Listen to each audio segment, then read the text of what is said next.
Welcome back to the channel, everybody. It's been a bit since I've done a tech video. I'm going to start off by saying you might hear a fan in the background, but it's 90 degrees here, so kind of has to run. Anyway, so hope everybody's doing good. I have been doing short videos here and there, a little bit of comedy, cats, things. But time to get back to doing some tech and make this channel, a little more about what it's supposed to be. So today we're going to talk about something that I don't tune very often, but I had a really good example, and that is centrifugal superchargers. We had a big Vortec on a 350Z brought to us by one of our customers named Kyle, and it was on a Haltech plug-and-play, so Platinum. It was drive-by-wire, it was flex fuel, had all the bells and whistles, and really very interesting car, built motor, and as we're going to get into, made a bunch of power. You can see my background here. This is Stuart, my Explorer ST. Quick side note, that's nitrous and no nitrous. It made 511 off the bottle, 562 on the bottle. If I can get it to launch, might actually run some 11s, some low 11s hopefully. Anyway, so let's start by going to the dyno sheet, and we'll work a little bit backwards from normal. So what we have first, the blue line, highlight that one real quick. This is pump gas, this is 92. And you can see that it stopped well short of the E85 line. Main reason is because a centrifugal supercharger makes more boost as the speed goes up. So it's the best example of boost creep and flat torque in the world that I can think of anyway. We look down at 3,000 RPM, it makes just under 3 pounds of boost, and we get right here to 6,700. It was making 16 and a half, 17, something like that. So we get a very linear power band, as you can see.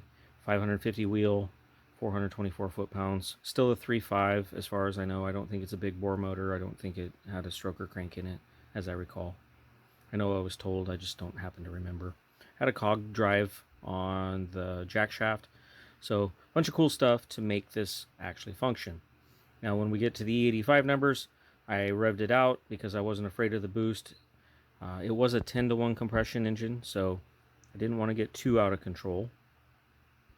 And at least in this one, we try going higher, but the boost creep gets even more wacky the higher we go.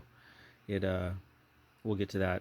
But at 7,700, we can see that we're 21 pounds. Couldn't do that on pump gas and 10-to-1 safely, in my opinion. We might be able to get away with it, but diminishing returns. And this is flex fuel, so to me, it makes more sense to just run it out on the ethanol. And now ordinarily, if I had been on a newer ECU, I would have done drive-by-wire control to keep the boost flat. Not an option in the older software, so what we did was we did a rev limit versus ethanol content and more or less accomplished the same thing. But 737, 506. So very fun street car. That 500 foot-pounds should hook pretty good, I would assume. Now, we're going to switch gears. We're going to go to the dyno sheet, or the data log rather. We're going to start off with pump gas, because I think that kind of gives us a better example of what's going on. So we can see the orange line. It actually reports a little bit higher boost. It reports 20. So I think that might be really why I stopped, or this particular run, maybe I did go a little bit higher RPM. Yeah, it looks like 7,000. So again, we see that start off 1.7 pounds, 2.1 pounds, that's 2,500 RPM, 3 at 3,000, 4 at 3,500, and it just continues to climb. So this is going to be a very easy to drive car. Now, I have the ignition timing here, and as frequent viewers of the channel will know, I usually have the curve low timing here, high timing here, regardless of the fuel, to help control torque. In this case, the boost was controlling the torque, and so the timing is actually backwards. So we start off 18 degrees of timing at 2.5 pounds. As the boost comes up, we get into the mid-range, 7.5 pounds. It's dropped to 4,600, or at 4,600 RPM, it's dropped to 16. And as the boost really starts to climb, we get up to the 18 pounds. There at 6,700, it's 11 degrees. And you can see the knock voltage progressively going up. Obviously, the blower's making a lot of noise. The engine makes noise. So I was using it as a reference. But we can see the timing is dropping as it goes. So a little bit different than normal, but, you know, not crazy. Just kind of have to deal with what we got. Now, when we get to the ethanol, this is where it gets really different, in my opinion. So when we switch back, the ignition advance that we ended up running on E85, you can see where that base is, where it's 11 down here, or 10, I guess, in that case. But moving across here, it's pretty much static. Aaron, what are you doing? Are you trying to blow it up? But again, because the boost is increasing as the RPM increases, the timing really just kind of ends up where it ends up. And I did pull a little bit. I was testing for knock there. We'll pull the knock signal up. You can see the voltage numbers, why they're kind of a reference. In this case, I don't think that it was knocking. It didn't give me any signs. If I pulled a degree, I lost 15 horsepower. I did do timing sweeps. But it's definitely a little bit different than what we're used to seeing when the ignition timing stays flat.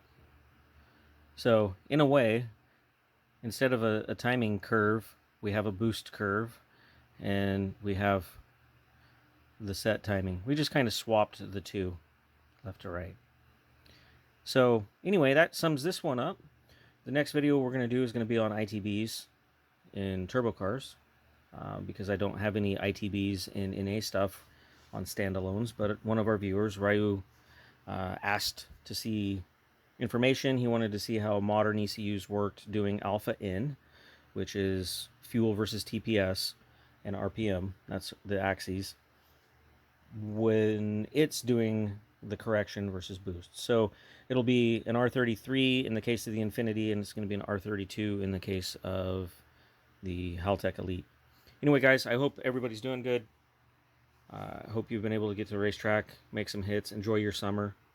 Obviously, gas prices are kind of cramping everybody's style, but hopefully you've still been able to have a little bit of fun. Maybe have to keep it close to home.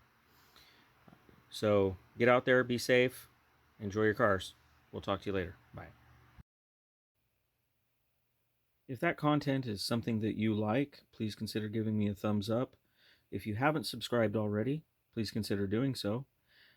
Definitely leave comments for positive, negative. Let me know where I can improve, what you guys want to see in the future.